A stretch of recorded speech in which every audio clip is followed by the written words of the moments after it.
All right, this is Donovan with Marathon Mortgage Group. I'm out here with my boy Jordan with Freedom Credit. Yes, sir. He's helped a lot of our clients get to the closing table. We get a lot of questions about credit. How is credit utilized? How does it work? So that's why we got Jordan out here today to break it down for us. Yep. So Jordan, just to get things started, if nobody knows anything about credit, explain that to us. Yeah, credit. So credit in general, is a look at your personal finances and a measure of how good you're doing, right? So when you look into your personal finances, when the lenders look into your personal finances, they want to know that you can handle a mortgage, or if you're going to get a car, they want to make sure you can make that car payment, right? So it's really just a measure of how well are you doing with your personal finances. There are different ways to gauge that, but credit's just a good one, right? Are you responsible? Right? Do you pay bills back, or do you let them go into collections and charge-offs? They want to know that information so that they can either approve you or deny you.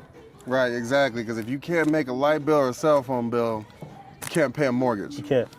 So a lot of people check their credit like Credit Karma, right? Yeah. So we use a FICO score where we pull credit. Mm-hmm. A lot of people, they'll say, well, my Credit Karma says that I'm a 750. I pull the credit, I'm a 680, right? Yeah. And I got to explain that. So what's the difference between a Vantage score that Credit Karma uses and a FICO score versus what a mortgage company might use? That's an excellent question. So typically the Vantage 3.0 is going to be scored on a different system that takes in more trivial information within your credit report, right? So you might have like the Chime credit card, right? That's more trivial information. It does help the Vantage 3.0 score, but when it comes to going to get the mortgage, the FICO score is not going to include it. Now, going over to the FICO side of things, it's heavily weighted in terms of payment history. So that's a different thing. But also those trivial credit items that you see on the Credit Karma, they sometimes go away when they run the full FICO, because it's just information that doesn't really give them insight on how good you are doing with your credit. Right? Okay. So you kind of mentioned that your credit is really heavily factored, or that score is really heavily factored on your payment history, right? So, but that's not the only thing that credit score is based on, right? What other things are credit scores based on? There's a lot of different things. Your credit utilization, right? Your credit mix, right? Your length of credit history. There's a bunch of different factors that are all accumulated within the credit bureaus that gives you that final score. So that's based on like percentages, right? Yeah, absolutely. So credit utilization, how much I'm using my credit card, how much of that is weighed to the credit score? That one's 30%, right? So it's the second biggest part of the pie. And that's why a lot of real estate agents, a lot of mortgage brokers, they will say, pay those credit cards down, because when you do that, you're affecting that credit utilization percentage, right? Okay. They recommend 30%. Don't go above that, but that's crazy to me, because that means, if you have a $10,000 credit card, you are, at 30%, you owe $3,000 out of $10,000. That's not a good starting point. So with my clients, I try to get them in the single digits, right? That would mean no more than 900 out of 10,000, but that's difficult to do when Christmas is coming up, holidays coming up, vacation. With the economy, inflation, it's hard to keep those credit cards low, but I have a lot of great strategies and setups to make sure that your credit utilization stays as low as possible. Right, and discipline, right? Got to use that discipline. Yep. And that's the coaching, right? There's some credit repair people out there, they like to stay hidden, but I'm trying to get out here and really show you guys and tell you guys how to set this thing up, right? So that you could be successful long-term, not just to buy the house, but what happens after. So tell me a little bit about, you touched on it briefly, that pie, right? Yeah. So you said credit utilization is what percentage of that pie, and what's the rest of that pie made out of 100%. If the pie is 100%? Yeah, 100%. So there's something called the credit pie chart, right? It's just a breakdown of how the credit bureaus dictate and determine your score, right? So 35%, that payment history is the biggest piece of the pie. Now, it's tough because if somebody misses one payment, their credit could drop 50 to 100 points just on the payment history. Payment? Yeah, one payment. So that's what affects people the most. They didn't know they missed a payment. They look up, boom, their credit's down 50 or 100 points. So trying to get those removed is critical. 30% credit utilization. You go into credit mix, 10%. You go into your length of credit history, 15%. So all these things culminate, but really the biggest ones that people can target, length of credit history is 15%. It's a smaller piece, but it has a huge factor, right? You don't ever want to let cards close. You don't ever want to just close a card willy-nilly, because you could wipe away a lot of that payment history. Right, so if it's a card that you don't use, maybe just buy some bubble gun on it so it doesn't close by itself. Put it away in a drawer, because you keep that 15% like you're talking about. Yep, you keep that stable, because they do look for that. If you have a lot of recent cards that just opened, they don't know if you can handle them. You just got them. Whereas if you got cards that are 3, 4, 5, 6 years old, they think you're good at credit, and they know that you can maybe have sustainability with your credit. Right. So you had mentioned a little bit about the payment history. It's over a third of your score, right? Yep. So what counts as a late payment, and how long does it hurt you? Yeah, great question. So typically, well, different creditors do it differently. Some creditors are strict.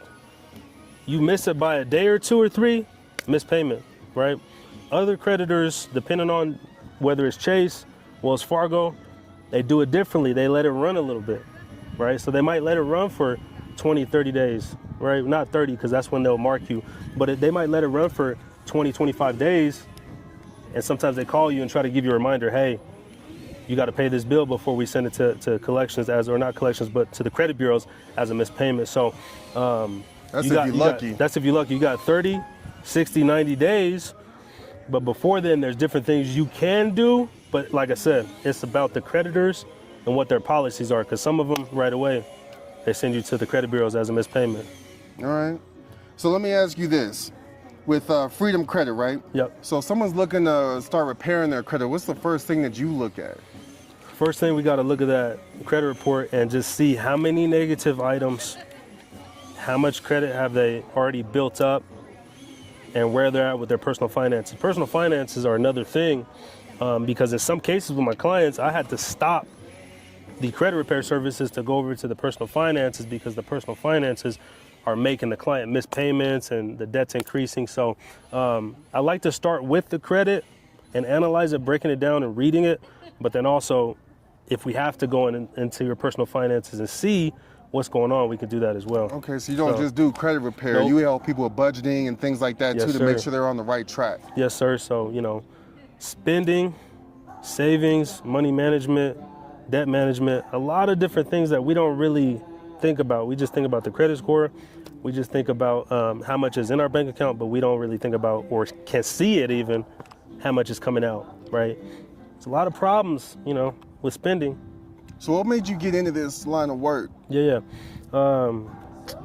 Really, I have been big on personal finances, for a long time.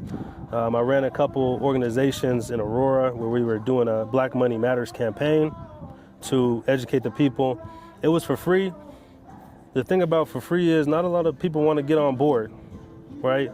So I've noticed I'm giving this service with the cost, and people are more open to coming along, doing a free Zoom call with me, and actually going through the process. But it all started with that. I mean, in general, just buying my first home, right? Understanding that I want to build out my investment portfolio, buy more houses, and just credit was a big part of it, right? And if you don't have good credit, you can't leverage it, and then a lot of times you're stuck as a renter. Facts. Yup. So walk us through a little bit of how the credit repair process works. You said that, you like to identify, okay, how long this person has had credit history, what things need to be repaired, but how do disputes work? What kind of documentation is needed? What is that? Yeah. Why should somebody hire you to do that?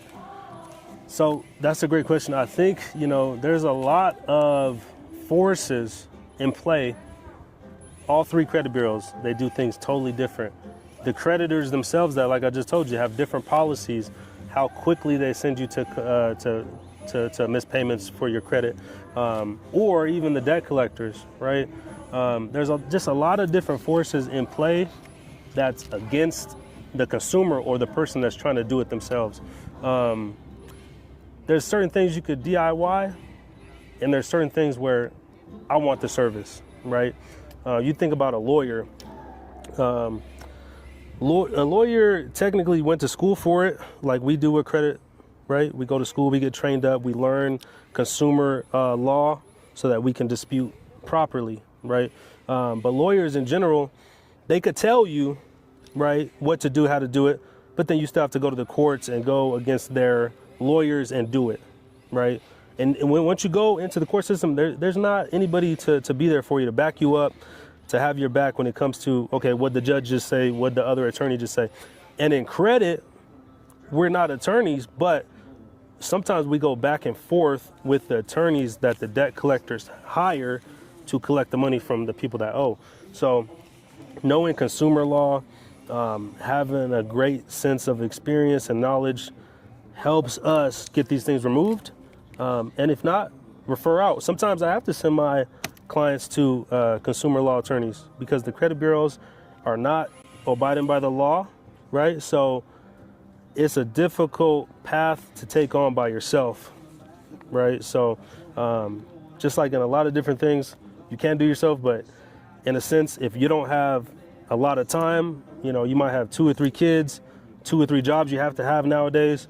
And a lot of clients that I come across, they own their own businesses and they just don't have all that time and energy and knowledge to learn it and experience it, to do it themselves. So at a great cost, it makes a lot of sense to have somebody that's gonna have your back against the attorneys, against the creditors, against the credit bureaus, and that's gonna coach you and teach you about credit so that on the back end, you're way more knowledgeable. If something happens again, you should be able to handle it quickly. Right. So you don't just obviously just fix it. You coach people, like you said, you help them with their personal finances. You got their back when it comes through it, and you also show them how, so in the future. Absolutely. So it's repair, removal of collections, missed payments, inquiries, stuff like that. Rebuilding and restructuring, which is more important because then that leads to longer sustainability with the credit score. So if they try to buy a second house, they don't have to come back and do it all over again because they messed up their credit, right? A lot of people I've noticed that own their house, they also have poor credit, right? Whether it's external factor, internal factor, or maybe they relax. They're like, hey, I bought the house, I'm good. My credit doesn't matter as much, but then boom, maybe you have trees over your house that need to be cut, right? But you can't afford the $10,000 cash to cut them and your credit's poor, so you can't get a loan. And then boom, you don't even have homeowners insurance because they can't cover that type of situation. So that's the other part about it. But the other part is boosting credit, which you guys love because somebody might just need 20, 30, 40 points to get approved. So we come in, boost the credit to get them to the finish line, to get them to the closing table. So, all right, nice. Well, I like that, man. 100%. Hey, has to be done, you know. So be real with people. So if somebody's looking to fix their credit, right? I know it's probably a case-by-case basis, right? But how long does it take to repair the credit? No, that's a good question too, because it's all about timing. A lot of people try to wait, and then when they want to buy a house, they want to get the credit fixed fast, right? And in some cases, if your credit isn't that bad, that could work. With, 2-3 months, whatever it might be, and a boost, we can get you there, right? But if you're coming from with the FICO score, low 500s, mid 500s, whatever it might be, it's like, I kind of give it 2 different paths, right? If you come, let's say you're in the high 400s. I've had a client come to me, at like 468. He was considering bankruptcy, all that type of stuff. I'm like, listen, the breakdown between bankruptcy versus credit repair is basically this. It costs nowadays $1,300 cash to file the bankruptcy with the bankruptcy lawyer, right? But my services per year are $900. So you do the math, save money. And that client that came at 468, a year later, he was at 660, which will get him in the door for a lot of different options when it comes to the loans, not just the CHFA. So in some cases, his credit was horrible, a lot of negative items. It took us a year to get 200 points, right? But other cases, maybe he's at, 585, 6 months, boom, we're at 640, 650, right? Good 70, 80 point swing. So, but I'd like to get in there, analyze the credit, see what it is. And then during my free credit analysis Zoom call, I break that down, the timeline, tell them how close they are to purchasing that home that they really want. So. Yeah. And that's a better look for us too, because once you file that bankruptcy, that really limits the amount of different programs maybe I can get somebody into. Yeah. So a lot of times, you know, we definitely want to have them talk to you first or a professional first, get a good look, see what kind of options we have, so that way we can actually put those actual timelines in place. Yeah, and the bankruptcy is just the easy method, but a lot of us keep doing the easy method, taking shortcuts to credit, and you don't end up purchasing a home, right? You filed a bankruptcy, your credit is low, you can't really develop credit very quickly after the bankruptcy. You wait, you're at 600, but then maybe COVID hits you, and now you go back. So why not just do it right the first way, first time around, get it done, and then you should be good the rest of your credit life if you stick to the strategies and the practices that we teach you. Now, if you do crazy stuff, we can't help you. Right, yeah, or they come back, right? So they come back, you know. Yeah, it's all right.